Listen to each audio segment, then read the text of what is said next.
So to help get you fired up, that's a cut. That's what I'm talking about. Let's rock a little Journey, fellas. Any way you want it, that's the way you need it. Any way you want it. She loves to laugh, she loves to sing, she loves anything. She loves to move, she loves to groove, she loves everything. All night, every night. So hold tight, Chicago, better hold tight. Any way you want it, that's the way you need it. Any way you want it. Just say any way you want it, that's the way you need it. Any way you want it. I was alone, I never knew what good love could do. Ooh, then we touched, then we sang about love and thing. All night, every night. So hold tight, hey Chicago, you hold tight. You say any way you want it, that's the way you need it. Any way you want it, hey sing with me. She said any way you want it, that's the way you need it. Any way you want it.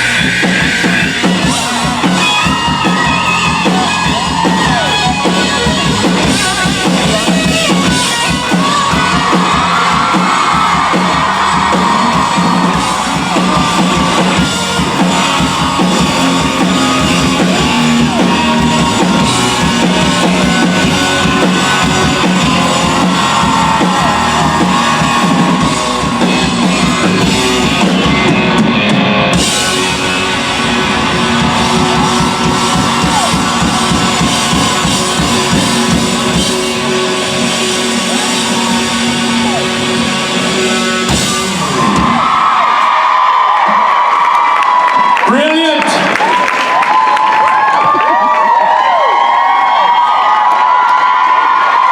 Let's go Chicago! All right, let's make this official. Good people of Rosemont, which is nowhere near Chicago, and the surrounding counties, big warm welcome for Mr. Jensen and Jared Padalecki.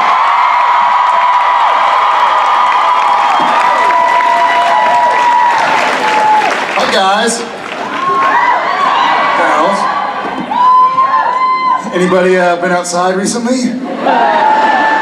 Y'all have some jacked up weather here for April. I'm not convinced it's not HBO. I feel like Game of Thrones today. Winter is here. They're trying to upstage us and the Star Wars convention. Yeah. One fell swoop. Yeah, some crazy weather. You guys have interesting spring showers. We're stoked to be here. Glad we got here before the weather did. Not sure if we're getting out, nope. but you're stuck. We're stoked to be here. So. All right, you can drink with us. Party? Yeah. You got a place? Perfect. Nobody? It's way too far north for Mikasa Sukasa. We see that kind of stuff in Texas.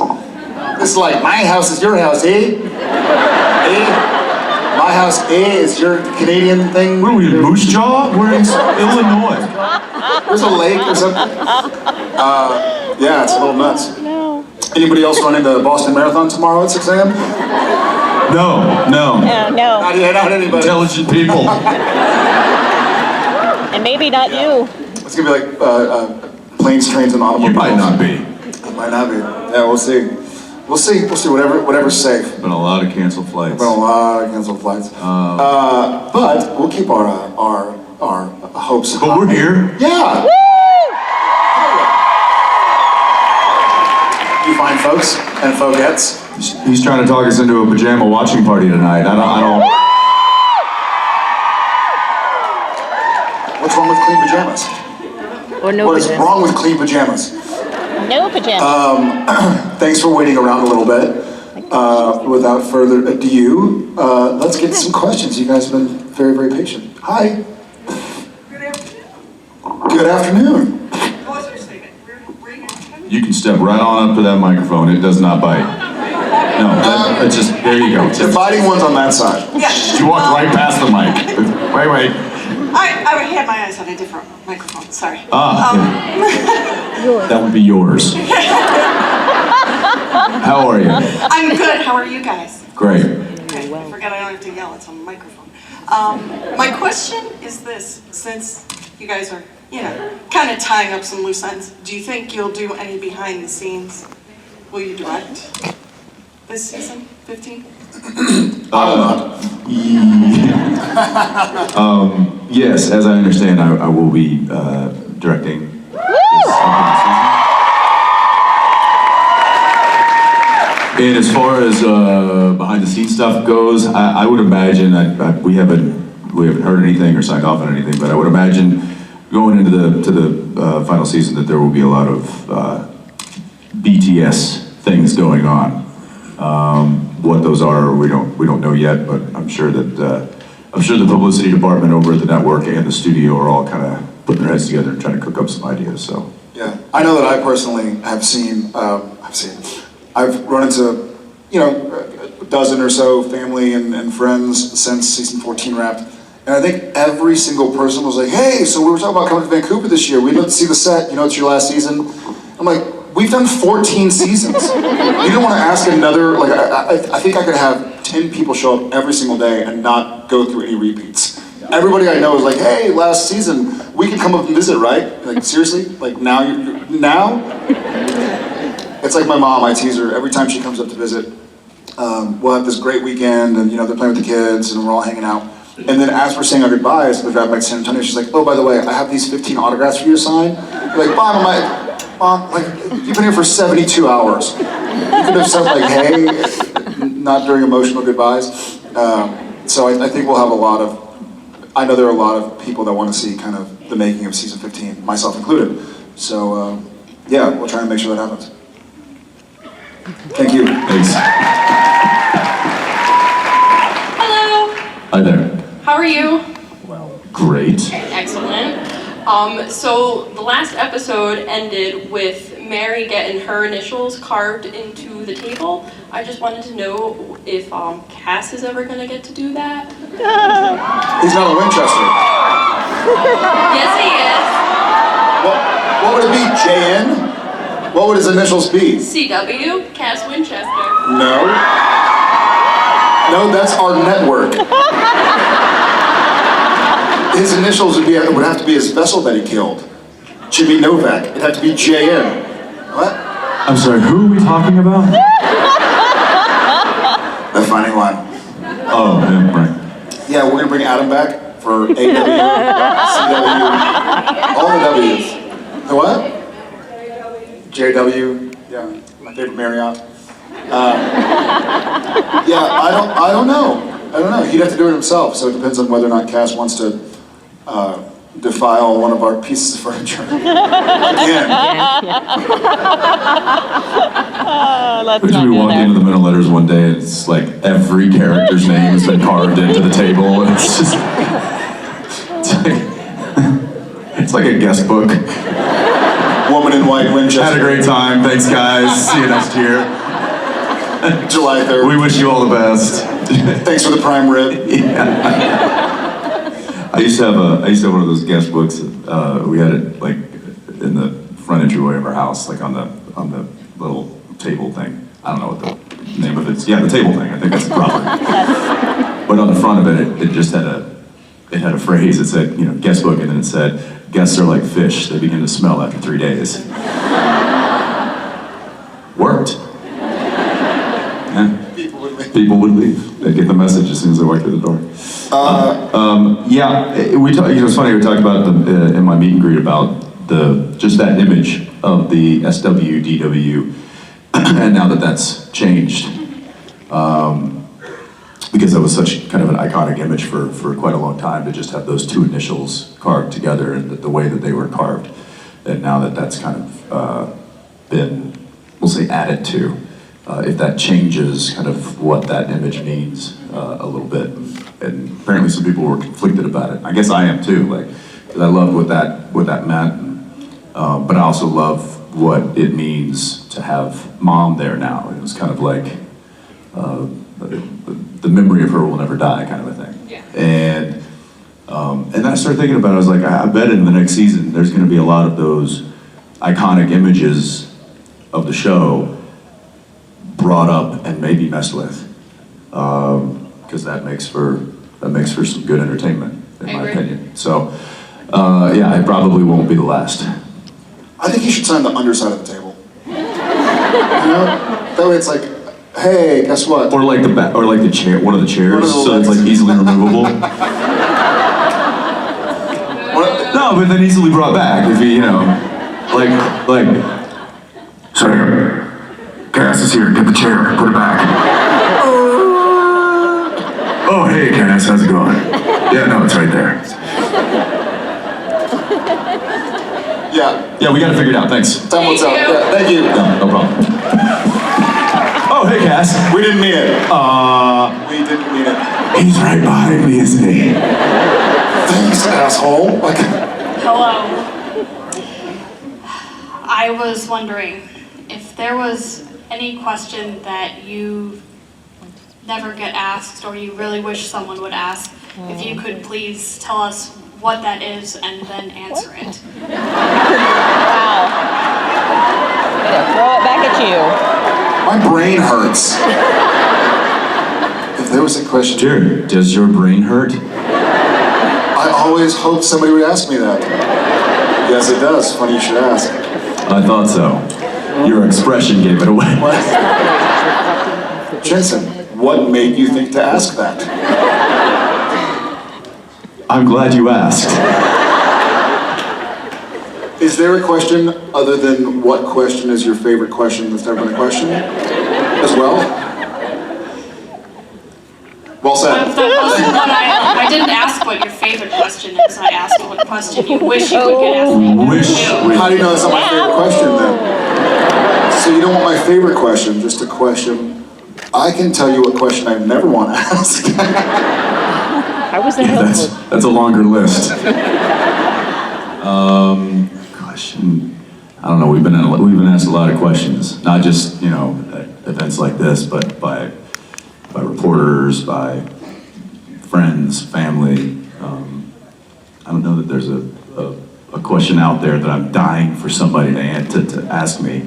And if there was, I'm not sure that I'd have the answer. Like, where does the end of the universe lie? I'm not going to tell you. Dick. See, now my brain hurts. Let me turn it on you. Is there a question that you've always wanted to have been asked and never have been asked? Possibly. Like, why would you choose that character to dress up as? Actually, now that you mention it, I would like to answer that question. It's because I relate very strongly to that character and it's very meaningful to me. That's a great answer. There you go. And I'm glad I asked that question. That was the Right. ultimate. That was the ultimate in reverse psychology.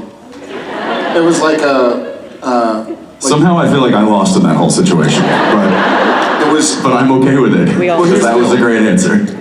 I think we've just been programmed as married men that are fathers. And your wife comes and says, "Hey, what do you want for dinner? I want to have what you want." And you go, I don't know. What do you want for dinner? I want McDonald's. Okay, let's go. Like, damn it! How did I fall for that again? Or more like this. What do you think you're doing? What do you think I'm doing? Stop. Yeah. Thank you. Hi. Hey, Hi. Birthday girl. How did you know that? Oh well. word travels. No, I didn't have any question for you. I just wanted to thank you for 15 years of wonderful TV and how delighted I am. And thank you for being here this birthday weekend with so many other birthdays happening. Woo! Well, thank you, and thank you for sticking with us for so long and being, such a champion and part of this family. It's we constantly are humbled and inspired by this fandom, and it's certainly one of the major reasons that we've gone this long. So thank you.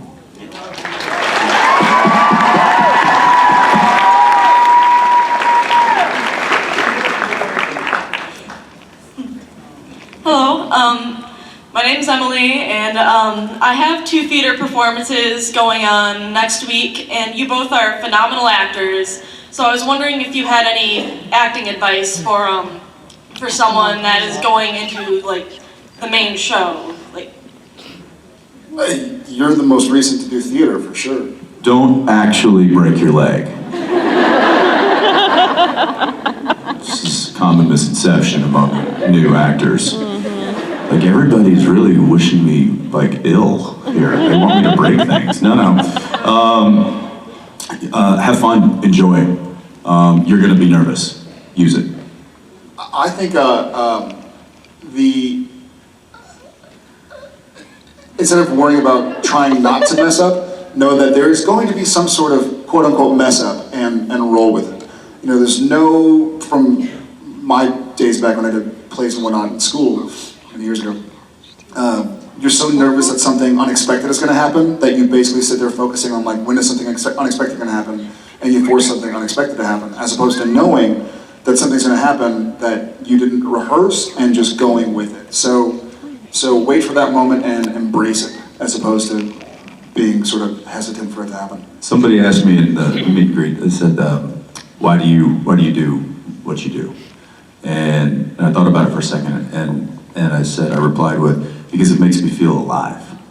You're gonna have butterflies in your stomach, you know, that they're gonna call everyone to their first positions, the curtain call is gonna happen, and you're gonna get really nervous. Like, that's just going to happen. Understand that. But also understand that that's beautiful. Like, that's you feeling alive.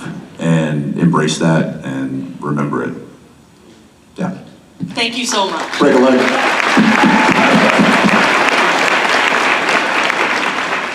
So I want to know, what was your favorite prank that you guys played on somebody else on cast, either on set or off set?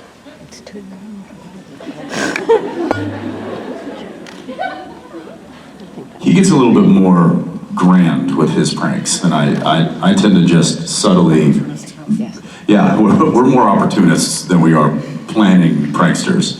I think I still laugh at, there are 2 that stick out in my head.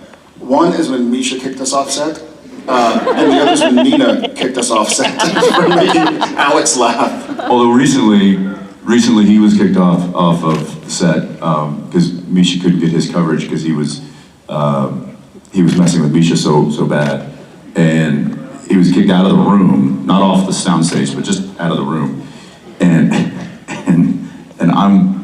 I'm reading opposite Misha giving my lines, somebody else is giving Jared's lines, and I'm off camera, and Misha's giving his performance, and I look behind him, and the door that Jared had walked out of is about 15, 20 feet behind Misha, and I look over Misha's shoulder, and here comes Jared army crawling back onto set. And the whole crew can see this. Misha cannot. Yet. And so Misha then looks like a different direction, and I lean into our camera operator's ear, and I'm like, tilt down. And so the camera goes down, finds Jared doing this. So now everybody back at Video Village that's not in the room is now seeing this on the monitors, Jared crawling back towards like a shark in the water. So I had to be below the frame. Right. And so it tilts back up, and Misha continues, and then you just see the, and I don't know what, you grab his like Achilles tendon or something? No, I grabbed the inside of his leg. Oh. Right. It's a little As intense. you do. Where's the tenderest spot? Yeah. There were markings on both of their bodies by the time we were done filming this scene, and it looked like they'd gone to some like odd bondage party. Which we did later, but right, which just just mixed with the bruises that you actually Well, had that's from the bondage party. That's the funny thing is that later we did a different scene, and it was now my coverage that Misha wasn't in. And so I'm sitting there and chatting. All of a sudden I feel fingers behind like the inside upper part of my arm. And I'm like, oh, it's okay, I deserve this. I know I deserve this. So I'm gonna keep on going. And it took like breathing exercises to try and not break like a tear. Meanwhile, he's performing, like he's delivering lines as Sam Winchester, and just through excruciating pain. And he showed me his arm afterwards. It looked like he'd been flogged. And the next day I'm in a t-shirt, and Tom was like, Daddy, what's in your arm? And I was like, long story, I'd rather not tell you. Work's tough, kid. So again, the pranks are not big and elaborate, like some would like to think. They're just it's target practice. Anytime we find a target, we just start pranking. Thank you. But he is certainly committed. I mean, to come back in on all, on elbows, crawling towards his prey. Gotta give it to him. Gotta do what you gotta do. Thank you. Thanks. Hi. First thing, thanks for leaving a legacy. All of us can probably attest to that. And best of luck tomorrow running. I don't know why you do that, but okay.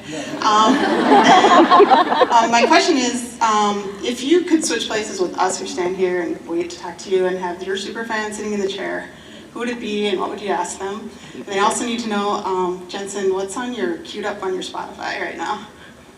What are you listening to and who would be in that chair? Why don't you take the first part of that question? God. Alive or dead? Is this one of those sort of... No. What would you ask if we were to go to the audience and... Yeah, I'm saying, is this like one of those if you could have lunch with anybody? No. She's asking, what would you ask a super fan that was sitting on stage? If it was... Oh! Yeah, what question would you ask your I misunderstood that fans? question. He's been training for a marathon. He's not firing on all cylinders. I already didn't find His brain hurts. His brain My hurts. brain hurts. God, that's a great question. Man, I've never had so many questions of what would your question be if you could ask a question. They've run out of questions. My question is, They're now what asking kind of us question to would I ask ask? our own questions. You see what's happening here, right? My question to you would be, has there ever been a question that you really hope someone would ask you? And if so, what is the question and what is your answer? I know, right? Are we asking a question to ask you a question? What question you would want to answer? See, you know that I know that, and I know that you know that I know that. And you know that I know that you know that I know that. How many hours but do we the question is, but I wanted you to know that I know that you know that I know that. So would you answer the question with an answer, or would you question the answer with a further question?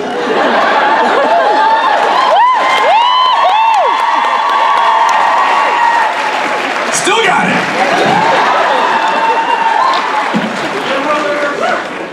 My head hurt. What are you about to listen to? I don't know. I'd have to think about long and hard about what the question they really, because I do have questions Prison soundtrack. for you guys, and one day maybe I could sit there and be like, no, you want to come up here? Don't offer. Kidding. No. Stop. Better than that. What do I have on? What am I? Lucas Nelson. Right now, I'm listening to Lucas Nelson. That's Willie Nelson's son. Thank you so much. Yeah. Thank you. I think it's Frozen soundtrack myself. Hi, I'm Erin. I am a born and raised Chicago girl. Me too. So what is each of your favorite part of Chicago? Your favorite part? That was going somewhere else for a second. What's your favorite part? Part of me. Oh, going to Chicago. I have a. Bad people. I have a favorite. I used to have a favorite part of Chicago. I came here when I was a sophomore in high school, and this is actually the first place I ever professionally worked. When I was a senior in high school, I did a pilot, and it filmed in Chicago, and I never went. But this is the first place I kind of dipped my toe into professional acting. But I came here and competed when I was a sophomore in high school, and y'all still had the rock and roll McDonald's downtown. And this is, mind you, this is a 15-year-old kid out of San Antonio, Texas. Grew up in suburbia, and I wanted to go. I forget what the story was. We were here with drama, and we were eating at maybe the Rainforest Cafe or something. Yeah, and I wanted to walk to the. Isn't it right next to the? Okay, so I wanted to walk to the rock and roll McDonald's and take pictures because my mom had heard about it and wanted to see pictures of me. And so I told my teacher, I was like, hey, while we wait for the food, can I walk the 2 blocks? And my teacher's like, well, it's, you don't really walk around Chicago by yourself. And he sent me with one of the seniors, whose name is Sean Hall. And so Sean was, 18 years old. He was a senior. I was 15. I was a sophomore.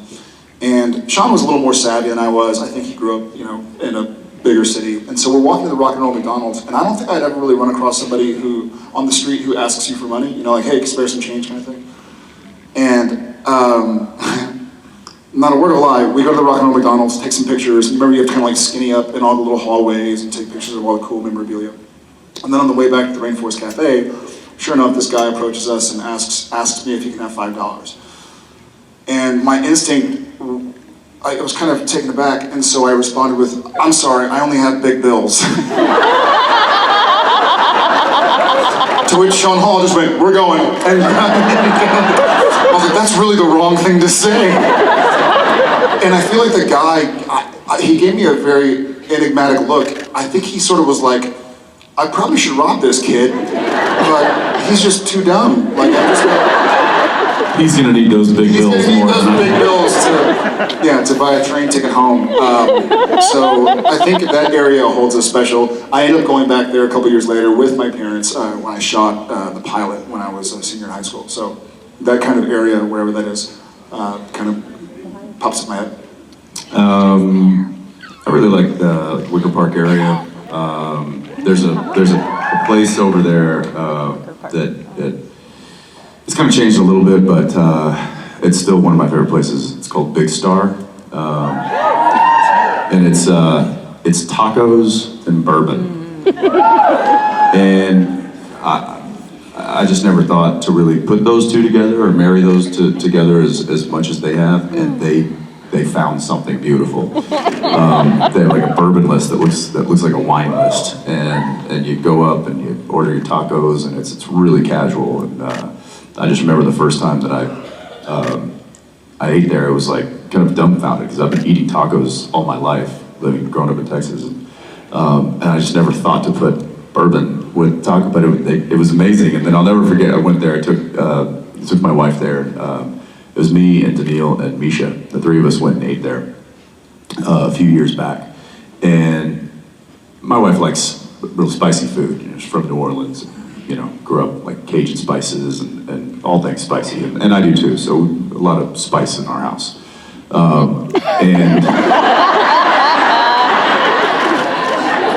And we also have a lot of spices. And she ordered these peppers that they serve there, and like you order like char-grilled serrano peppers or something like that. You just eat them. So this bowl of peppers comes out, and she ate one, and like things started changing immediately, and like she started crying, and she was like, oh my gosh.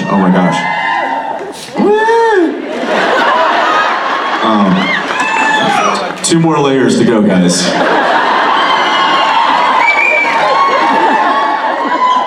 Yeah, she kind of looked like this, just like sweating, and then she's like, "Oh my gosh, these are the hottest things I've ever put in my mouth," and I was like, "What?"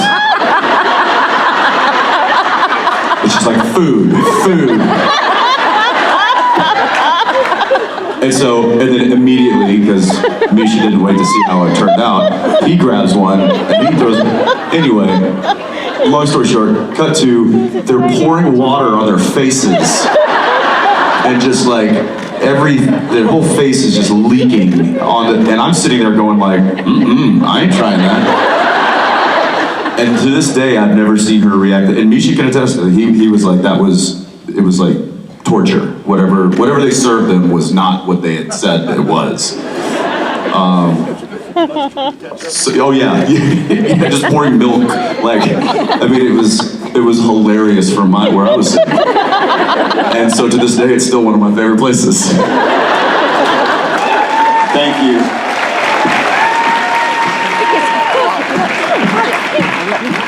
Hi. So I've been watching the show since it started, and I was 15 years old.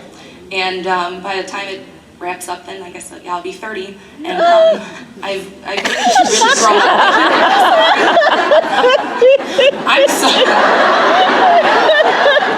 I'm so sorry. I'm a teacher, and my kids do that to me all the time and stuff like that. You just wanted to pay it forward. Yeah, kind of actually. Yeah.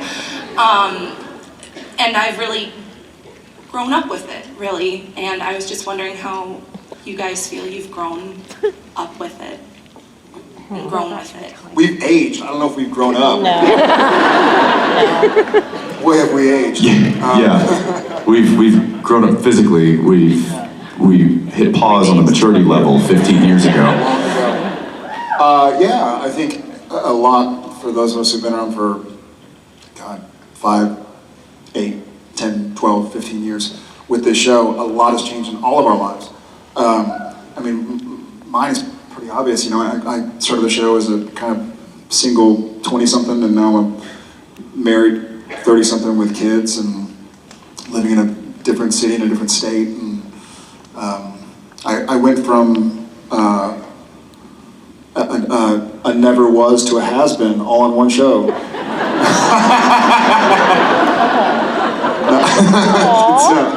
You peaked about 6 years ago. I did. I was gonna say like 8 years ago, so you're being kind.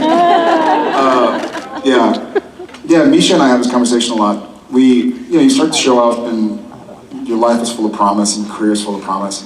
And then one day you look in the mirror and you're like, man, I'm past my prime. So it's I love you back. I love you back. Wait, you love my By the way, back? the person who said that was like this. We love you. No, it's been a tremendous blessing, and I think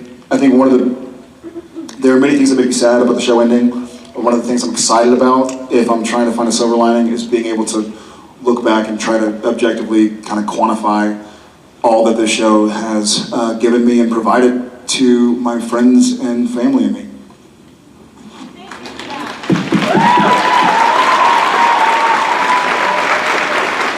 Hi. Hi. Hi. My name's Marjorie, I'm from Michigan. I'm actually really glad she asked that question. I know that this show has an emotional impact on me and has gotten me through hard places in my life, and I'm sure a lot of people say the same thing. I was wondering how playing the Winchester brothers has affected the way that you perceive life, especially since throughout the show you've changed a lot, like you were just talking about in your real lives. Yeah, I mean the change is kind of inevitable when you do something for 14, 15 years, and like Jared said, life was quite different when we started the show, and that it is today. But really, all things great. I mean, this has been a journey of a lifetime, playing not only this character, but playing this character alongside, friends that will be friends for a lifetime. And it is, like somebody said earlier, it is certainly, in my eyes, part of the legacy that I feel like I've been able to create alongside with Jared and Misha and our crew and our guest cast and all those involved and with you guys. And it's I would say that the character that I play has certainly affected my life, not just from being a part of Supernatural and all that's done for me and like he said, with family and friends, but just playing this character and taking this journey, this emotional and physical journey that he has gone through has certainly parlayed its way into my real life in certain aspects. We also get to use what we do as a escape. I get to dive into Dean Winchester and forget all about Jensen for those moments when the camera's rolling and I get to be this character and I get to tell his story and I get to use maybe emotions that I've got bottled up from my own personal experiences, and I get to exercise those as this character, and it's almost like a therapy session every time I get to go on set, and so I think that it's certainly affecting both professionally and personally, playing these characters and telling these stories, and it's one of the greatest experiences of my life. Agreed. And I agreed 100%, and I don't remember exactly what it is that he just said, but what triggered this? I mean, I agreed what he said, but there was something specific he said. I can't remember what sentence it was, but not only, to go further with what he was saying, not only do I get to learn from Sam, as he gets to learn from Dean, but I also feel like Jared has learned to forgive himself a little bit more, because Sam has done some things that aren't entirely characteristic that maybe you wouldn't be proud of on paper, but he's kept kind of moving forward. And so I've not only learned from the things I respect about Sam, but I've also learned to forgive myself, much like Sam and Dean have forgiven Sam's, transgressions or whatever. So thank you for being a part of it.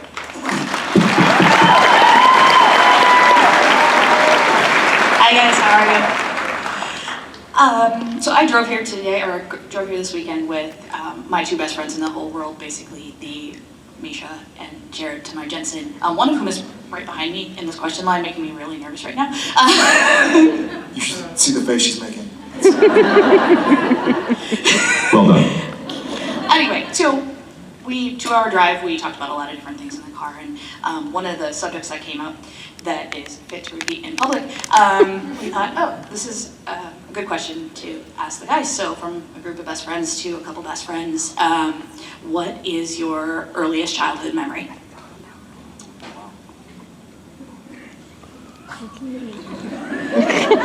I remember I was... What's like the first thing that comes to mind? I'm sure if you sat and thought about it, you'd be like, oh no, actually that was... But what's just like when somebody says... Yes. I was... Boom, childhood memory. Okay. I was swimming. I was in a race against millions. Oh, you're on timeout. You're done. You're done. That's it. Congratulations, you won.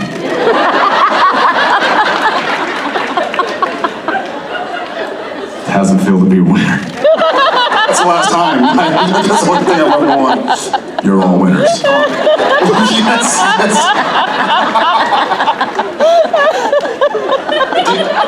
Let's hear yours, Mr. Sporty Pants.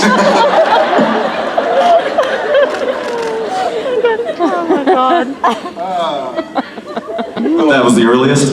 None before that? Nothing appropriate.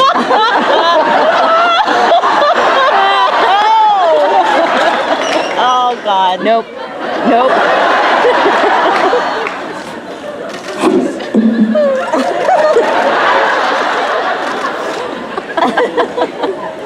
Can we rewind? I remember learning to ride a bike.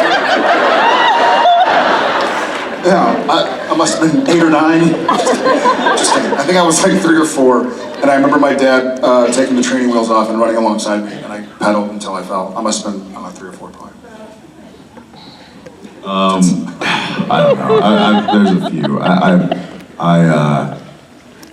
I do vividly remember this because there was a stretch of time where I did this every single day, and that was get up and put my sheriff's cowboy hat on, my leather sheriff's vest, my Stop boots, it. and Until- a little 6-shooter cap guns. Until Danielle said no. Every single day they were like, it was like the gun belt hanging over the chair in my room, and I'd crawl out of bed and, I'd get all geared up and I'd ka-ching, ka-ting, ka-ting. He was already bow-legged. I was. This probably explains the bow legs. And I'd go and sit down and just motor through a bowl of Cheerios, and then out the back door I went to play whatever kind of made-up, make-believe games kids played back then, because there were no video games, and there were no iPads. And I remember being outside all day and climbing fences and falling out of trees and using my cap guns and shooting squirrels and stuff. Obviously, the squirrel would be like, "You're an idiot." And then eventually I'd just hear my mom yell, and that meant it was time for lunch. So I remember those days. I remember that time period in my life, and that was pretty cool. And kids have a different childhood these days. It's a little different, but I think that was something special, growing up in an era without internet and electronics and all that kind of thing.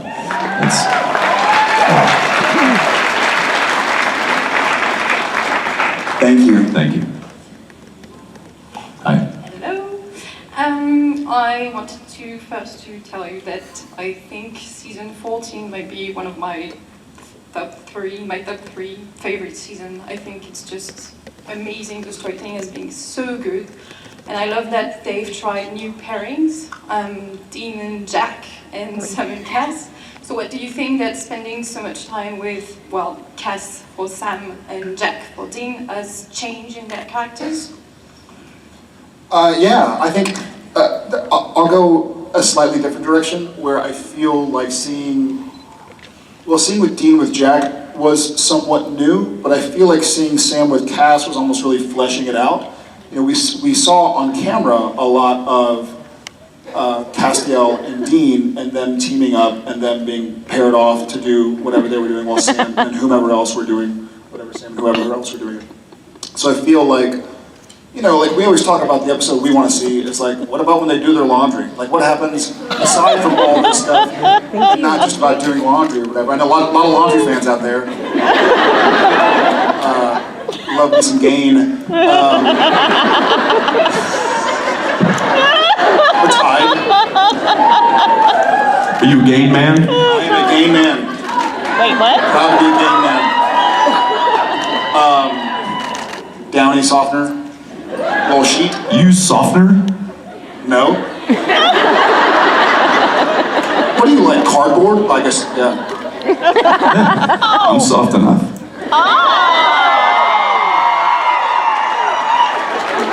You're not hard, is what you're saying. You're It just sounded good. It sounded all right. I like seeing the flesh out of like what happens when Sam and Cass are hunting a case together or whatever. With Dean and Jack, I did feel like it was a new relationship. Whether or not it was just we didn't see a lot of Dean and Jack because by virtue of Jack hasn't been around for 10 years, or if it was the new Jack that has spent some soul and whoever this new version of Jack is. But I did like seeing the new sort of dynamic between them. Yeah, I think when you get those pairings, when you start, when the brothers go with different characters and stuff, you do get to see different aspects of those characters, and I think that's very true to real life. When you can be, you can really be a certain way with one of your friends, and then you can be maybe slightly different with another group of your friends, or whatever it might be. But I think you get to see different aspects of that character's personality when you put them with different people, and so I think it's always great. It's always great for the story. It's always great for character development. Even if it's not the Winchesters, maybe it's great for the other characters' development. Then they become a little bit more fleshed out. and then the audience understands them a little bit more and can maybe relate to those characters a little bit more because they've spent time now with the Winchesters that we all know so well. So it creates great dynamic and it creates opportunities for storytelling. So, thanks. Thank you. Hi guys. Hi. So I had a recent incident with my own kid that led me to wonder, what is the naughtiest thing your children have done that you could not laugh in their presence about, but you laugh every time you retell the story?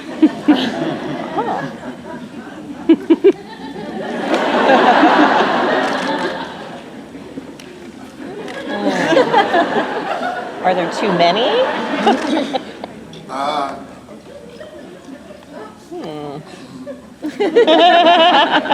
feel like something happens like on a bi-weekly basis that I have to do this. Hey! No. I'm serious. Yeah, I think just yesterday or 2 days ago, a friend of mine came over and had a present for JJ, and she was sitting there, and he walked in and he's like, JJ, I got you something. And it was this like toy or something, and she looks at it and she just stares at it for a minute and she goes, there's no pink on it.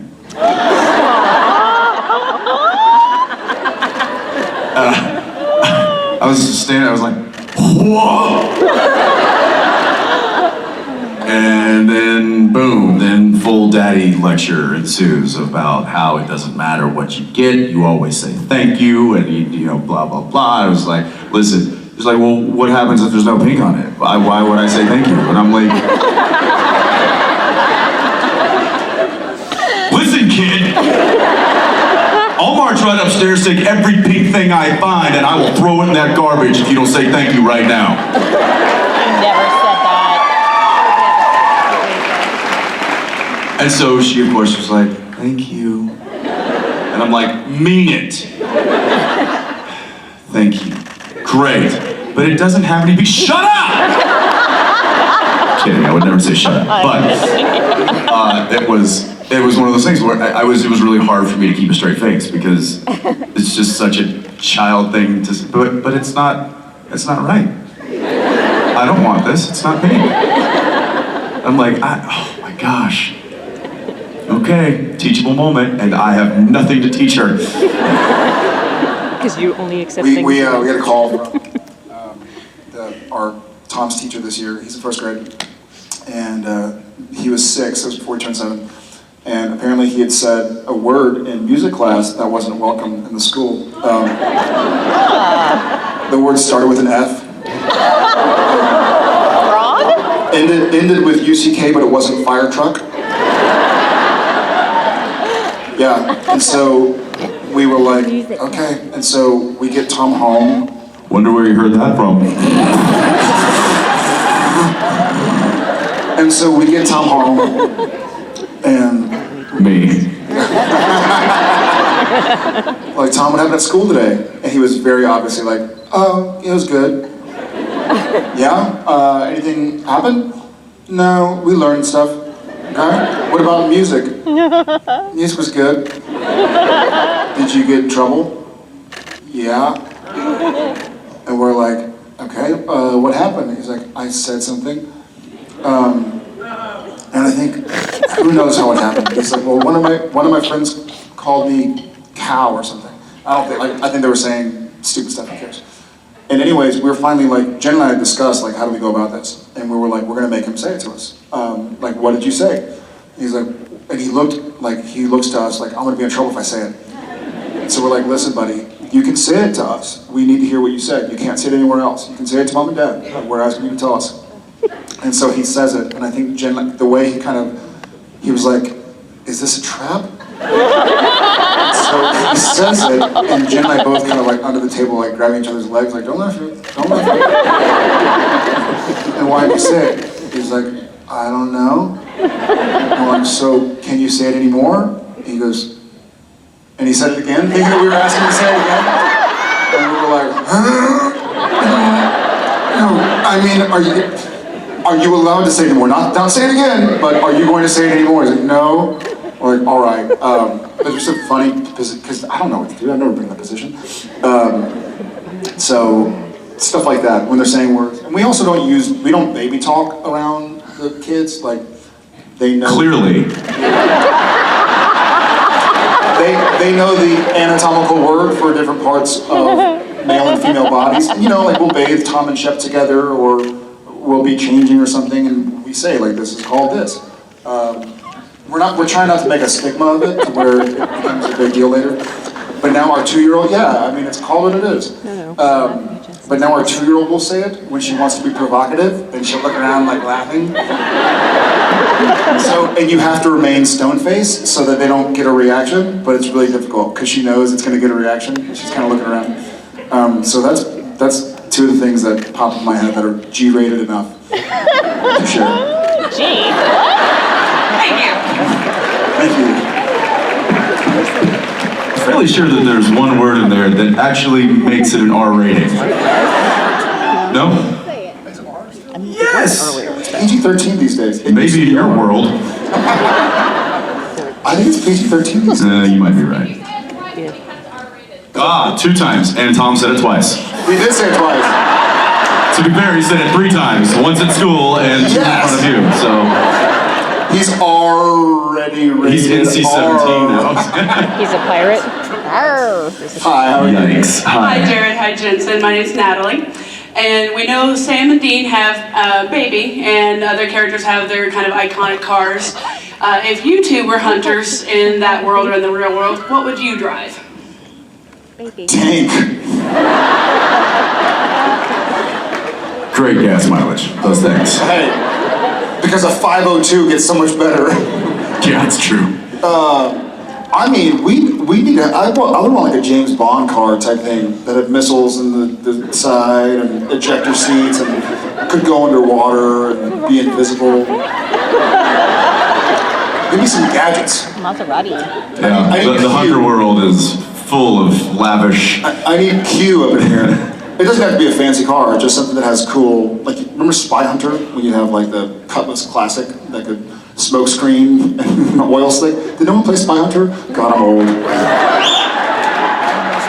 I know Spy Hunter. What are those? Oh, God, I can't think of the name of them. I think they're kind of like these big. They're almost like 4-wheeling vans. They're like German. Hummer? No, not a Hummer. What? Pinsgauer? No. I almost want to say it's like, they call it like a U-boat, or it's like a, no, it's a submarine, but, which would be awesome. Which would be awesome. I want a U-boat on wheels. That's... No, you don't. Fire torpedoes? That's my point! Okay, That's what I'm saying. You got a good point. I don't know. The Impala's really hard to beat. Thank you. It really is.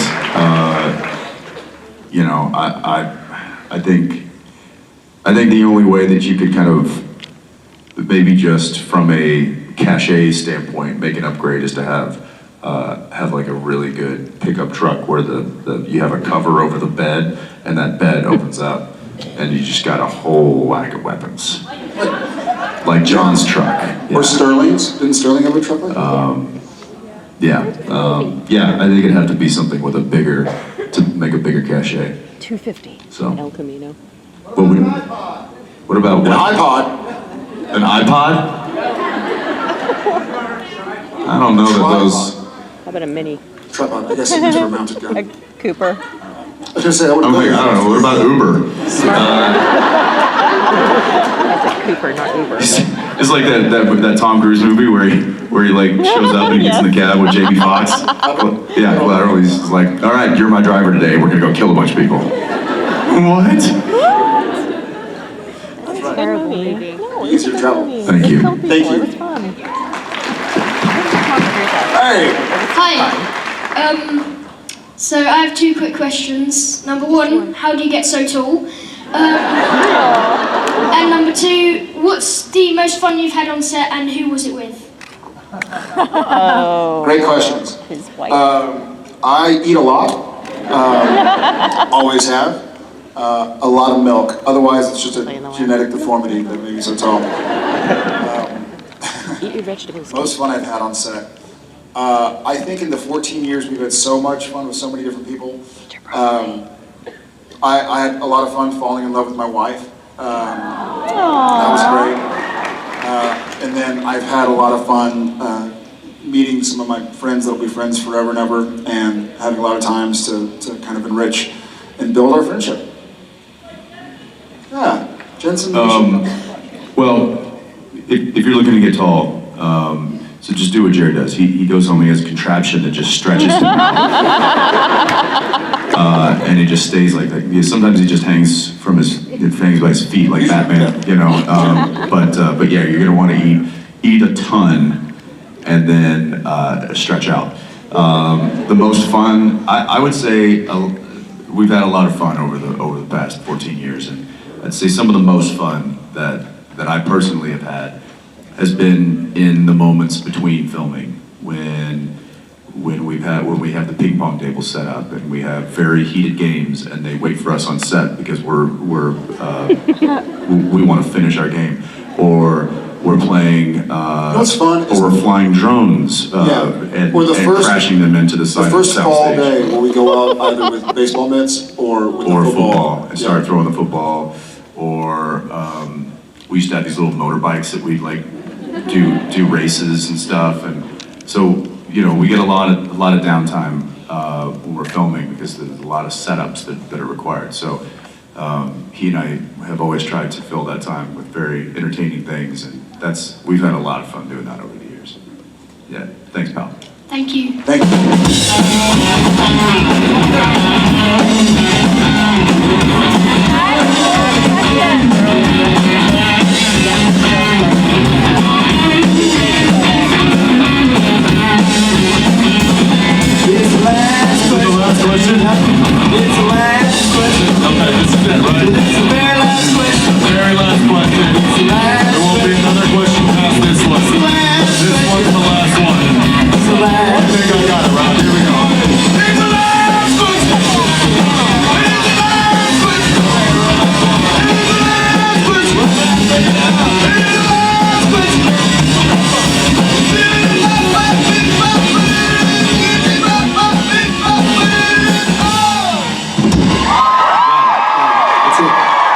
SBN family, meet Amy. Amy, say hi to your supernatural family. We all love Amy. Okay, so Amy, you were our last question, so it better be good, because there are a lot of people and it's snowing outside. It's a blizzard outside. So basically my question, my question is actually... What's fixing your hair? It's also a comb. Oh, great. Awesome. Okay, so my question is for both of you, but mostly for Jensen because of his character. How much of the time... I'm taking my comb back. So how much of the time do you guys actually eat the food on set compared to how often you use the spit bucket? We've gotten very good. I have had to get good at it a lot quicker and have to utilize this a little bit more, this technique. But if you go back and you watch earlier seasons where our characters are eating, mostly mine, you'll notice that throughout the scene, just shoveling food into my mouth, which is funny. It's awful after about the 5th take. So what I've started doing now is you look at later seasons, I maybe take one bite at the beginning of the scene, and then I'll just kind of not eat the rest of the scene, but have like the pizza in my hand, and you do some of these, be like, right.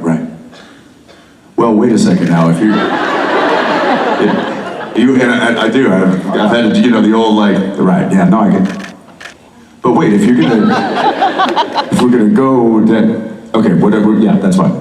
He's also he's also master's level in fitting the shape of his teeth into the already bite of the shape of his teeth. So if he has a hamburger, he'll take that. Oh yeah. So I'll take one bite for like one take, and then we'll be like, okay, all right, we're gonna go take two, and I'm like, yeah, no, we're still good with this one, and then I'll just be like this. Yeah, it's the same, just biting into the already bitten hamburger. There's still a perfect bite. That's good. Just chewed air. I got one for you. Earlier this season, you had to eat, and you were prepping food while you and Alex were having a conversation in the kitchen. Yeah. And we're like, what do you want to do? You're like, I want to be making a taco out of spaghetti. I'm like, okay, it's your show, man. And you did the whole thing where you never did the bite because you did the whole. You're prepping, you're holding it up, and then you're exasperated. You prep some more. So it was very much about food. Food was in the scene constantly, but food is never in the mouth. Yeah. So the comedy was what you were making and how you're relating to it, but you never committed to having to do the because then, and sometimes I have to commit. Like sometimes it's just like, listen, I'm gonna have to eat this, and I just suffer through it. And there's very few times when I'll actually need a spit bucket, but hey, the things we do for our art. Well, if you ate everything, you would be 500 pounds. Yeah. Oh, yeah. At least. This is true. Thank you, Amy. Thank you, Amy. That was the last question. That was the last question. That was it. That was the last question. No more questions. That was the last question. That's it. Very last question. Here we go. That was the last question. That was it. That was the last question. That was the last question. That was the last question.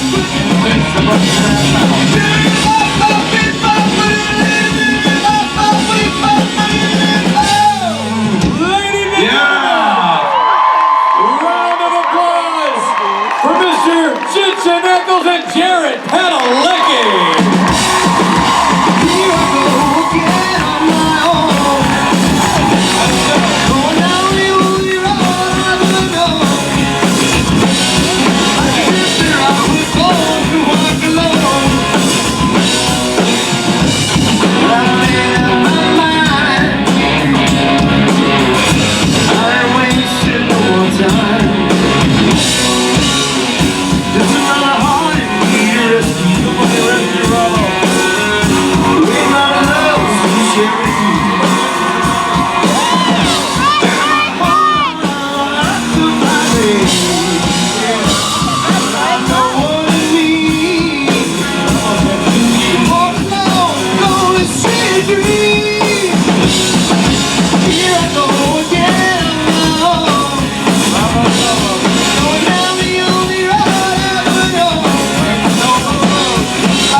Fantastic. By the way, Robbie, quick comment on what a phenomenal Sunday crowd this is. Yeah. Unbelievable. Yeah. You guys really brought the game here, Chicago. Braving the snow? Yeah, braving the elements. Who knew the Chicago people could deal with weather? That's, you never would have thought. So they're gonna buy this here that's Pretty weathery. You're not built for it like Seattle people. Yeah. It's a great presentation. There might be snow. You got your Rob autograph, right? That's a great presentation of Seattle with snowing in Seattle. I We didn't call buy it. mine till here. Maybe I'll try. That's good. Ah! Yeah, that's it. Well, We gotta go early because the weather. now it's time for autographs and photographs and Yeah, we do. Bunch of crap. I better shovel you up. We have a Well, lot of different things. then there's gonna be more panels where you get to meet like newcomers and fresh faces, like, oh, Richard Spade Jr. Yeah. That'll be a hoot. All right, everybody, go get your autograph, get your photograph, and be back in here later when I take the stage.